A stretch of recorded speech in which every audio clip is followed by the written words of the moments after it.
우리 서로 인사합니다. 샬롬 샬롬. 우리에게 축복을, 또 샬롬 샬롬 유세의 평화를. 시작. 샬롬 샬롬.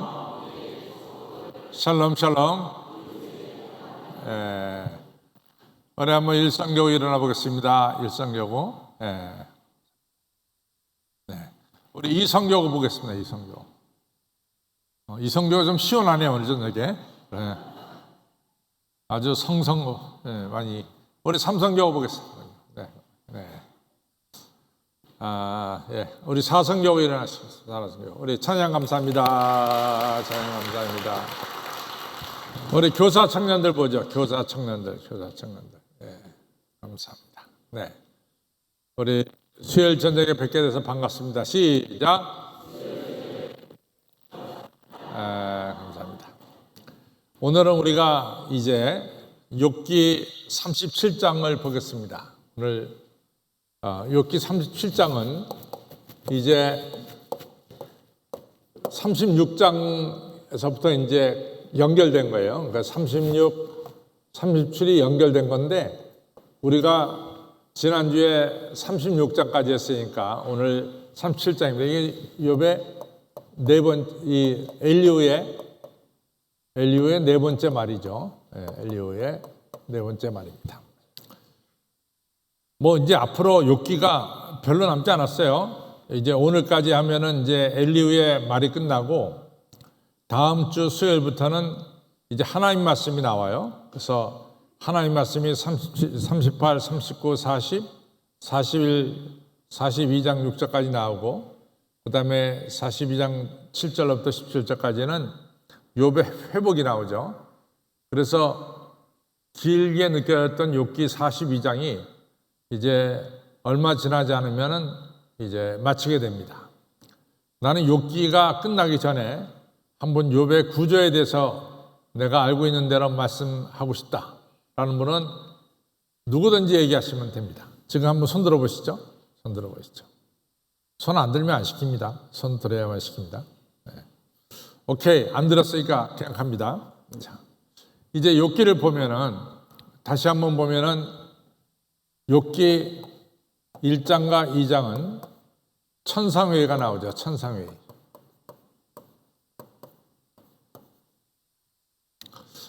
이 천상회의에서 이제 아는 대로 이 사단이 하나님께서 욥을 자랑하셨단 말이죠.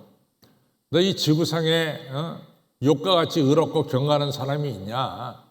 너 두루 세상을 보고 왔다니까 너 한번 욥과 같이 경건한 사람을 봤느냐? 그랬더니 사단이 말하기를 뭐라고 말하냐면은, 하나님께서 욥에게 울타리가 되어주셔서, 욥이 있으면 욥의 울타리가 되어주셔서 욥을 갖다가 축복해 주시고, 또 가정이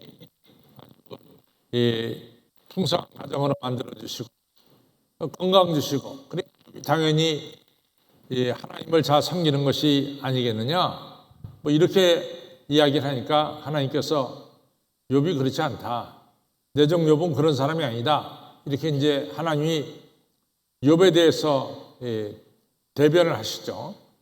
그런데 계속해서 사탄은 욥이 그렇지 않다, 하나님께서 욥에 내려주신 축복을 걷어가시면은 욥은 틀림없이 하나님을 대적할 것이다, 이런 일련의 내용이 욥기 1장과 2장에서 나옵니다. 그래서 욥이 고난을 시작돼요. 그래서 욥기 1장, 2장을 읽은 여러분과 저는 왜 욥이 고난을 받고 있는지, 고난받는 이유를 압니다. 제가 어느 곳에 갔더니, 목사님, 난 정말 이해할 수 없는 게, 어떻게 사단이 이 하나님의 존전에 설 수 있으며, 또 어떻게 사단이 감히 하나님의 존전에 설 수 있습니까? 이런 질문을 해요. 근데 분명한 것은 사단도 하나님 만드신 거예요. 사탄도 하나님 만드셨습니다. 그건 틀림없어요. 그런데 여러분들, 사탄이 여러분과 저를 이 하나님을 대적하도록 유혹하고 미혹하지만은, 만약에 이러한 사탄, 여러분과 저를 신앙의 길에서 미혹시키고 유혹하는 사탄이 없다면은 정말 여러분과 저는 신앙생활 잘할 수 있을까요? 우리가 사탄 때문에 해도 있지만은 사탄 때문에 여러분과 저의 신앙이 건강해지는 경우가 많이 있습니다. 건강해지는 경우가 많이 있습니다.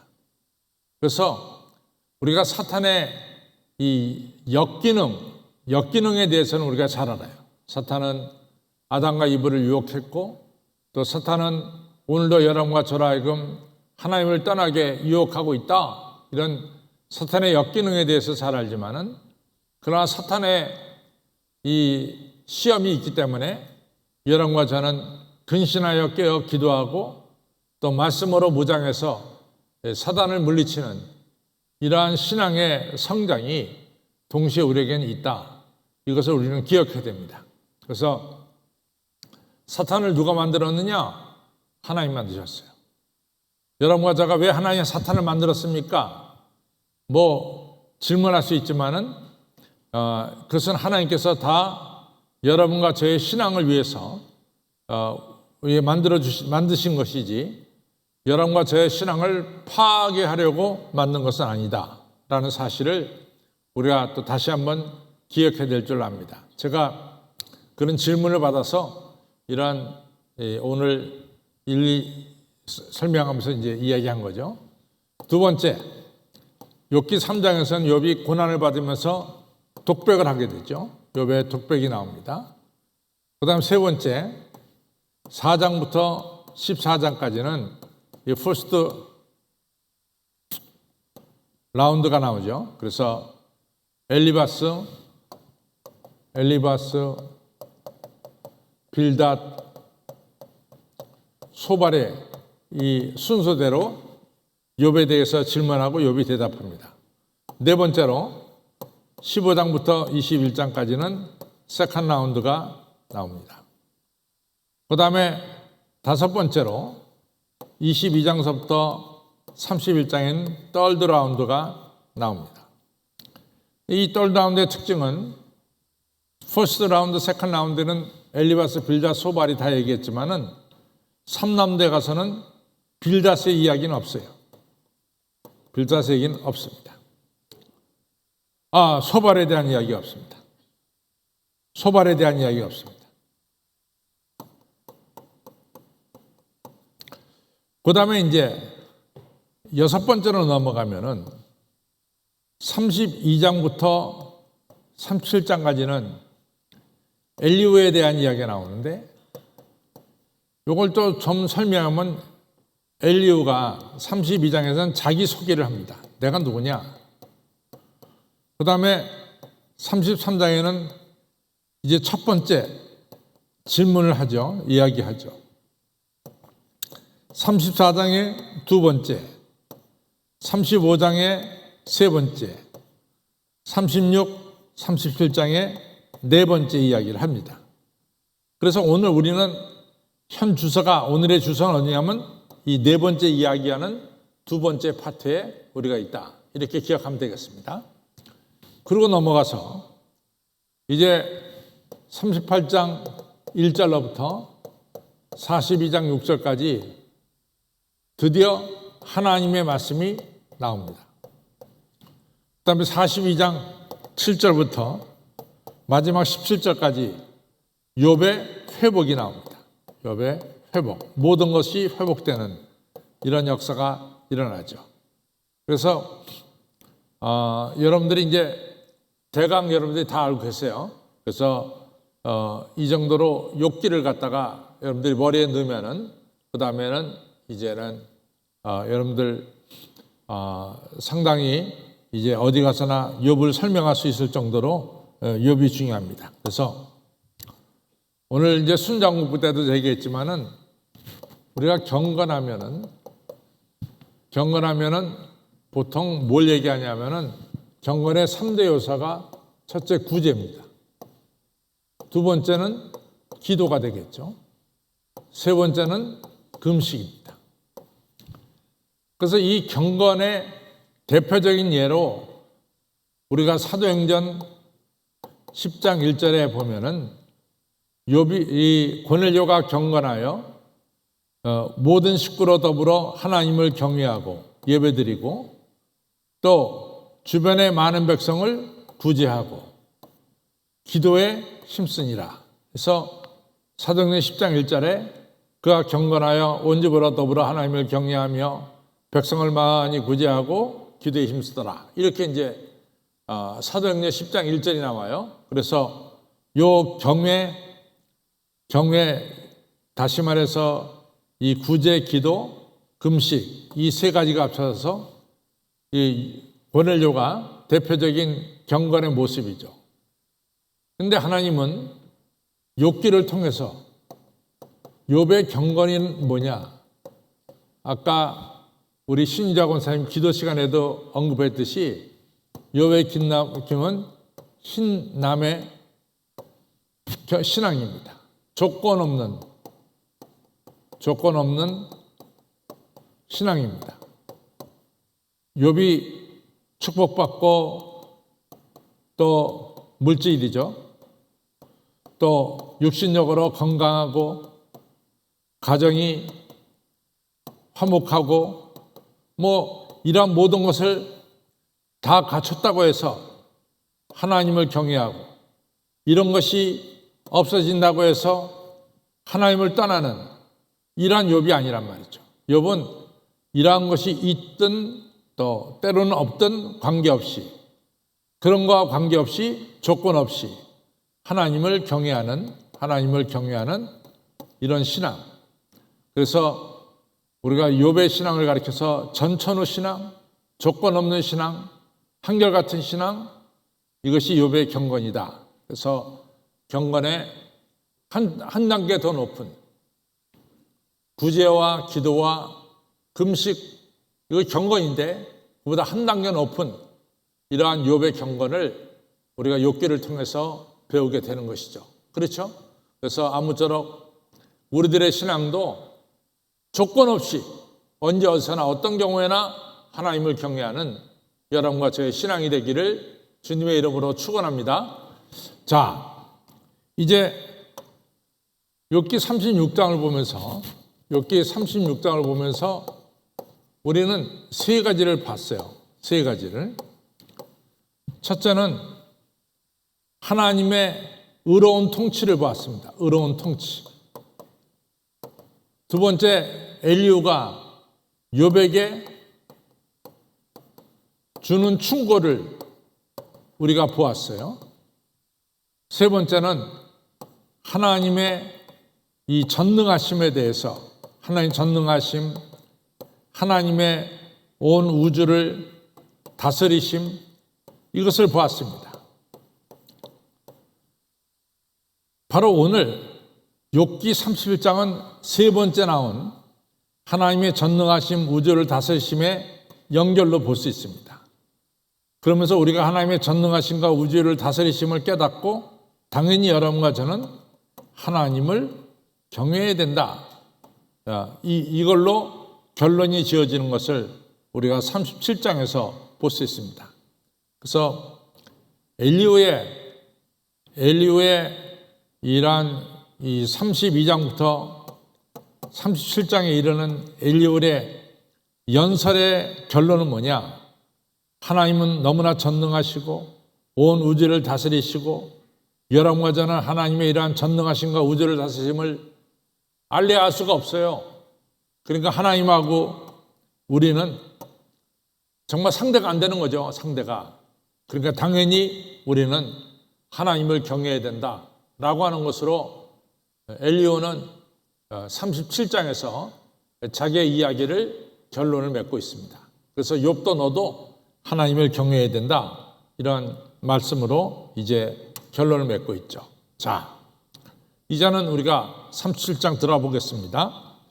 37장 볼 때 이제 이게 제가 36장하고 37장이 연결된다 그랬어요. 그러니까 36장에 32절, 33절을 좀 봐야 되겠어요.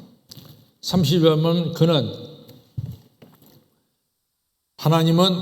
할 때 그는 하나님이에요. 번갯빛으로 그 두 손을 싸시고 그것을 명하사 표대를 마치게 하시나니 그 울리는 소리가 풍우를 표시하고 육지에까지 그 올라오는 것을 표시하느니라. 그래서 엘리후는 하나님의 소리를 뭐로 말하냐면 번개에 우리가 잘 아는 대로 번개치는 소리가 있죠.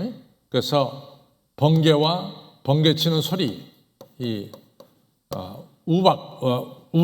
우레로 말하고 있습니다. 그래서 하나님의 임재 또 하나님의 소리를 번개와 우레로 이제 설명하고 있습니다.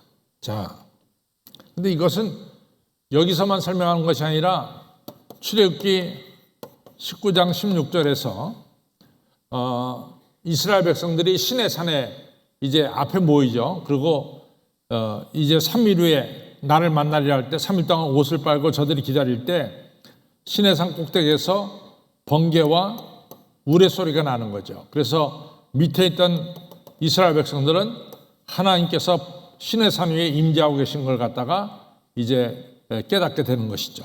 그래서 하나님의 임재를 또 하나님의 음성을 갖다가 성경에서 뭐라고 말씀하냐면 번개와 우레로 말씀하고 있다. 번개와 우레로. 그렇죠? 그래서 37장에 가보면은 이로 인하여 하나님의 번개와 우레로 말미암아 내 마음이 떨며 자기 처소에서 떠나니라. 내가 그 하나님의 번개와 우레 소리를 듣고 내 있던 자리에 가만히 있을 수가 없어. 막 나를 번개 소리와 우레 소리는 내가 있던 현재 자리에서 나를 떠나게 하는, 움직이게 하는 이런 능력의 하나님의 음성이다. 이렇게 볼 수 있죠. 2절 하나님의 음성 우레와 번개 곧 그 입에서 나오는 소리를 들으라. 그 소리를 천하에 퍼치시며 번개와 우레 소리를 나만 듣는 것이 아니라 모든 사람이 다 들을 수 있도록 천하에 퍼치시며 번개빛으로 땅끝까지 이르게 하시고, 그러니까 번개빛이 나만 보는 게 아니라 저 멀리 계신 분들도 다 볼 수 있도록 번개빛으로 땅까지 이르게 하시고, 4절 번개 후에 뭐가 나옵니까? 우리가 우레 소리가 나오죠. 번개 후에 음성을 발하시며 우레 소리를 발하시며 위험에 울리는 음성을 내시고는, 우리가 우레 소리가 굉장히 쾅쾅쾅쾅 하는 게 위험스러운 소리죠. 위험에 울리는 음성을 내시고는 그 음성이 들을 때 번개빛을 금치 아니하시니라. 우리가 번개가 나고 우레가 나고 번개가 나고 우레가 나고 이렇게 번개치는 날은 우리가 번개와 우레가 계속해서 연이어서 나는 것을 우리가 볼 수가 있습니다. 5절 하나님이 기이하게 음성을 울리시며 우리의 헤아릴 수 없는 큰 일을 행하시느니라. 그래서 여기서 번개와 우레를 통해서 하나님께서 행하시는 것, 번개와 우레를 통해서 하면은 번개 우레 뒤에 되게 뭐가 옵니까? 비가 오죠. 비가. 그렇죠? 그래서 비를 통해서 하나님이 역사하시는 것을 이제 쭉 말씀하고 있어요. 그래서 나중에 이제 말씀해 보면 비는 하나님의 역사가 나타나는데, 이 하나님의 역사는 우리를 축복하기도 하지만은 하나님의 역사는 우리를 심판하시기도 한다. 또 이 비를 주관하시는 분이 바로 하나님이시다라고 하는 걸 갖다가 다시 한번 욥기는 강조하고 있죠. 그런데 우리가 아시다시피 이스라엘 백성들이 가나안 땅에 들어가서 우상 숭배하게 되는데, 우상 숭배 뭡니까? 바알과 아세라죠. 그래서 바알은 비를 주관하는 신이고 아세라는 다산을 주관하는 그런 가나안 사람의 신이라 그랬어요. 그래서 제가 여러분들에게 이제 말씀드리기를, 박물관에 가면은 이런 송아지, 송아지 위에 이 바알이라고 하는 우상이 섰고 바알의 머리에는 이 번개를 치는 것이 머리에 붙어 있다. 그래서 바알은 비를 주관하는 신이다 라는 걸 갖다가 제가 말씀을 드렸습니다. 비를 주관하는 신이다. 근데 우리가 알다시피 열왕기상 왕상 18장에 보면은 갈멜산에서 엘리야와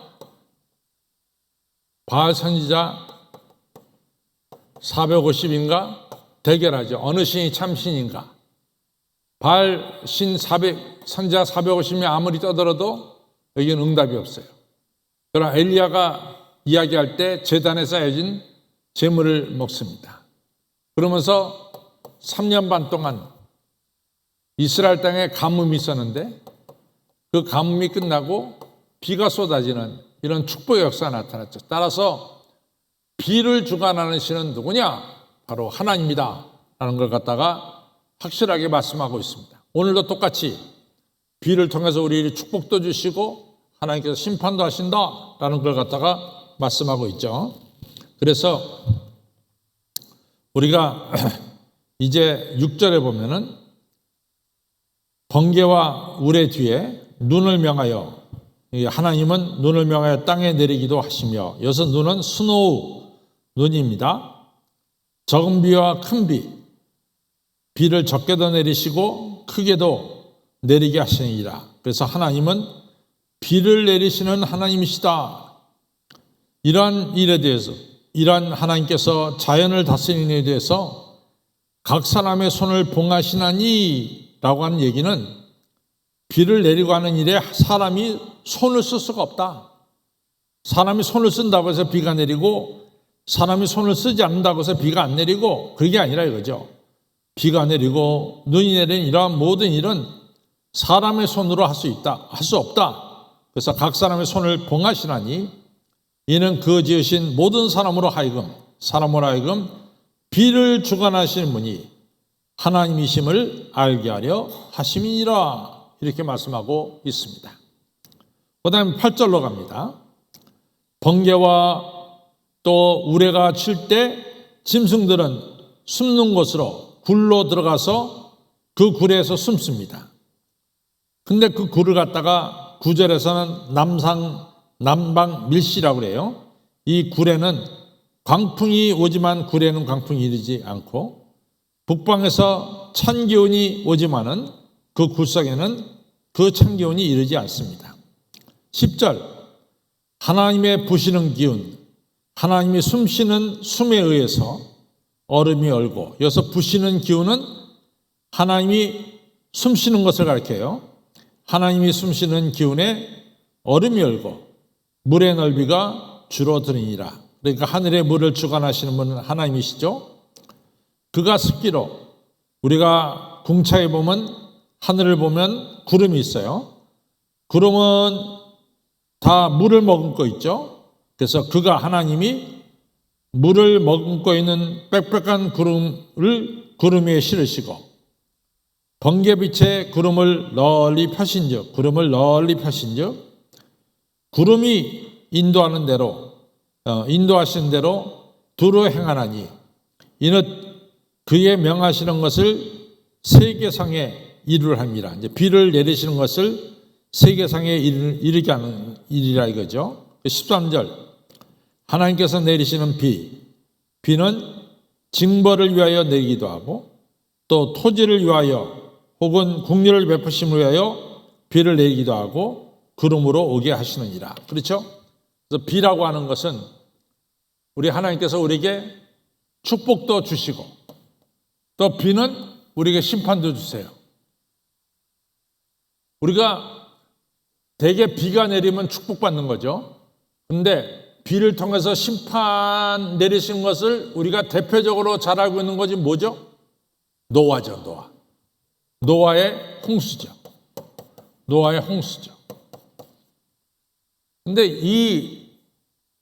이스라엘 백성들은, 고대 사람들은 비에 대해서 너무나 많이 저들이 알고 있어요. 왜냐하면 이 성경은 유프라테스과 티그리스강 사이에 메소포타미아 지역에서 아브라함이 출발했잖아요. 그러니까 또 이 비가 많이 오면 이 강이 넘쳐서 도시를 갖다가 같이 잠기기도 하지만은 물이 빠진 뒤에는 저 위에서부터 상위에서부터 내려온 물에 이런 모든 것들이 땅에 들어가서 이 땅을 비옥하기도 한단 말이죠. 비옥하기도. 그렇죠? 그래서 하나님께서 비를 통해서 우리에게 축복도 하시고 또 심판도 하신다는 말씀을 이제 오늘 성경에서 하고 있죠. 그래서 여기서 보면은 13절에 보면은 혹 징벌을 위하여 혹 토지를 위하여 혹 공리를 베푸심을 위하여 구름으로 오게 하시느니라 이렇게 이제 왔습니다. 14절부터 중요한 게 나옵니다. 욥이여 너는 이것을 듣고 가만히 있어서 하나님의 기묘하신 일을 좀 살펴봐라 말이야. 하나님께서 이같이 비를 내리시고 하나님께서 번개와 우레소리를 발하시고 이런 것들을 갖다가 네가 좀 한번 살펴봐라. 엘리후가 그러는 거죠. 15절 하나님이 어떻게 이런 것들에게 명령하셔서 그 구름에 번개빛으로 번쩍번쩍하게 하시니 내가 아느냐. 어떻게 번개가 칠 때 불이 번쩍번쩍 하는 것을 우리가 아느냐. 그 당시엔 모르죠. 그러나 지금은 우리는 알 수 있습니다.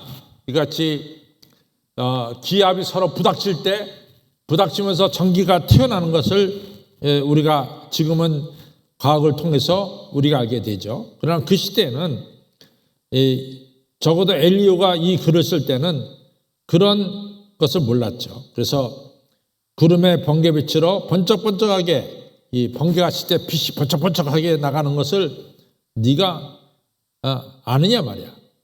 또 16절 구름에 평평하게 뜬 것과 구름이 하늘에 평평하게 떠 있는 것과 평평하게 떠 있는 것과 지혜가 온전하신 자의 기묘한 일을 하나님의 이러한 온전한 지혜를 가지고 구름을 하늘에 평평하게 펼친 것을 내가 알고 있느냐.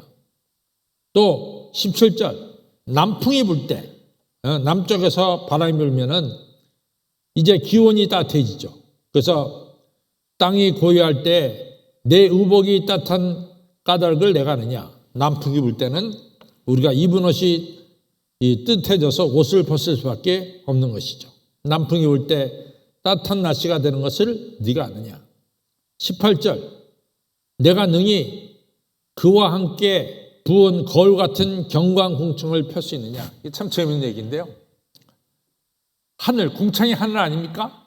그런데 궁창에 이제 이 하늘이 아주 평평하게 보인다 이거죠. 근데 궁창이 막 빛이 나요. 어떨 때 빛이 나잖아요. 빛이. 그렇잖아요. 그래서 마치 그 옛날에 거울을 갖다가 노수로 만들었잖아요. 노수를 만들었고 노수를 갖다가 막 평평하게 만들어서 막 노수를 때리면은 노시 번쩍번쩍하고 노수를 때리면 노수에서 우리가 얼굴이 반사되고 노수에서 빛이 반사되는 거죠. 그걸 이제 표현한 거죠. 바로 노수를 쳐가지고 거울을 만들어서 거울빛이 빛나듯이 이 18절에는 바로 그 말씀을 하는 거죠. 내가 능히 그와 함께하여 부은 거울 같은 경광궁창을 네가 하늘을 펼 수 있느냐. 이런 하나님 앞에 19절에 보면은 나는 할 말이 없어. 나는 이같이 전능하신 하나님 앞에 엘리후는 할 말이 없다. 나는. 네가 만약에 하나님께 이런 하나님께 할 말이 있다면 너 우리에게 좀 가르쳐줘라. 이렇게 이야기하는 거죠. 우리는 하나님께 할 말이 없다. 우리가 그에게 할 말을 너는 우리에게 가르치라. 우리는 어두워서 진술하지 못하겠노라. 우리는 하나님 앞에 할 말이 없다. 너는 하나님께 할 말이 있다면 그 말을 우리에게 좀 가르쳐줘라. 이런 얘기죠. 사실은 하나님께 이러한 전능하신 하나님께 인간이 무슨 말을 하겠느냐. 20절 내가 말하고 싶은 것을 어찌 그에게 구할 수 있으랴. 내가 말하고 있다 할지라도 내가 어떻게 하면 하나님의 감히 말할 수 있으랴. 어찌 하나님 앞에 따져서 어찌 상 키우기를 바랄 자가 하나님께 따져서 결국 심판받기를 원하는 자가 어디 있느냐 말이야. 나는 하나님 앞에 감히 말할 수 없다. 21절 보겠습니다. 사람이 어떤 때는 궁창의 광명을 볼 수 없어도 구름이 있으니까 볼 수가 없죠. 궁창의 광명, 하늘 위에 떠 있는 태양빛을 구름이 있을 때는 볼 수가 없죠. 근데 바람이 불면은 구름이 지나가죠. 바람이 지나가면은 궁창을 볼 수가 있다. 궁창에 떠 있는 밝은 빛을 볼 수 있다. 22절. 북방에서는 금빛이 나오니 하늘에서는 말할 수 없는 금빛이 나오니 하나님께는 두려운 위험이 있느니라. 하늘로부터 내리는 이 빛을 보면서 우리는 하나님에게 두려운 위험이 있음을 우리가 발견할 수 있죠. 그래서 23절에 전능하신 우리 하나님을 누가 측량할 수 있으랴? 우리가 하나님을 측량할 수 없습니다. 전능자를 우리가 측량할 수 없나니 그는 권능이 지극히 크사. 그 권능은 이루 말할 수가 없어요. 비를 내리시고 문도 내리시고 또 햇빛도 비춰주게 하시고 구름도 다스리시고 이런 하나님을 누가 이가 측량할 수 있느냐 말이죠. 그 다음에 이런 하나님이 심판하실 때 그 심판은 공의로운 심판이고 누가 그 심판에 대해서 이렇다 저렇다 말할 수가 없다. 지극히 크사 심판이나 무한한 공의를 굽히지 아니하심이니라. 따라서 24절 이제 엘리후가 32장, 33장, 34장, 35장, 36장, 37장에 이르러서 결론으로 말합니다. 그러므로 사람들은 그를 하나님을 경외하고 그는 마음에 지혜롭다 하는 자를 여기서 중요한 것은 마음에 지혜로운 사람 중에 하나님을 경외하는 사람도 있고 마음에 지혜롭다고 하면서 하나님을 경외하지 않는 자도 있습니다. 바로 마음이 지혜롭다 하면서 하나님을 경외하지 않는 자를 하나님은 그 얼굴을 그에게 보이지 않는다. 그를 돌아보지 아니하시느니라. 따라서 사람은 하나님을 경외해야 된다. 그 말이죠. 그래서 엘리후의 이러한 32장부터 시작된 37장까지의 이야기의 결론은 전능하신 하나님을 우리는 경외해야 된다라는 사실입니다. 그렇죠? 이상하게도 지난 주일 설교하고 오늘 들어맞았어요. 나는 오늘 이 엘리후가 하나님을 경외해야 된다는 것을 미리 생각하고 지난주에 설교한 건 아닙니다. 들어맞았어요. 그래서 우리가 잠언 1장 7절이 뭐죠? 여호와를 경외하는 것이 지식의 근본이다. 그렇죠? 여호와를 경외하는 것이 지식의 근본이다.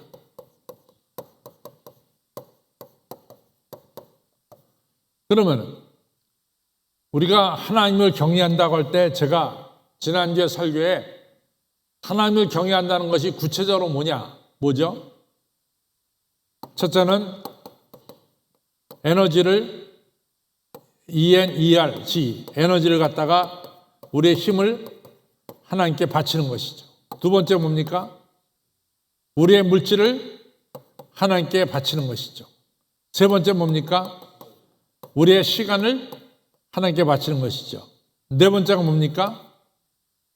하나님을 기쁘시게 하는 거죠. 기쁘시게 하는 것. 기쁘시게 하는 것. 하나님의 비유를 맞춘 겁니다. 하나님을 경외한다는 것은 에너지, 우리의 힘을 하나님께 쓰는 것이고 또한 하나님이 주신 물질을 하나님께 쓰는 것이고 하나님이 주신 우리 생명의 시간을 하나님께 쓰는 것이고 그리고 하나님을 기쁘시게 하는 것이 바로 하나님을 경외하는 자가 하는 일이죠. 자, 결론을 갑시다.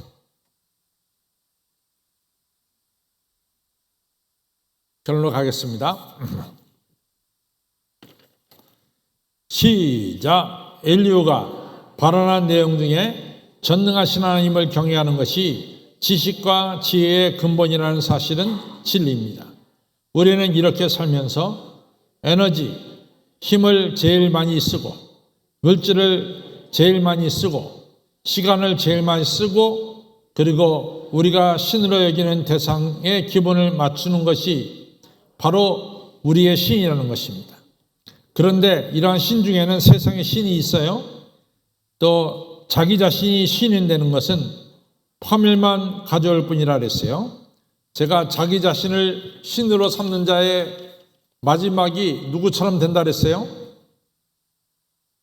뭉크가 그린 뭐예요? 절규, 스크림처럼 된다 그랬어요. 자기 자신이 신이 되는 것은 파멸만 가져올 뿐입니다.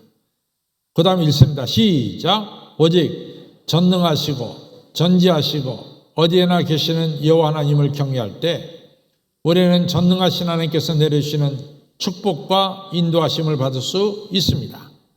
성도 여러분, 여호와 하나님만을 경외하시기 바랍니다. 하나님께 내 힘을 드리고 물질을 드리고 시간을 쓰시길 바랍니다. 그리고 나아가 하나님을 기쁘시게 해드리시기를 바랍니다.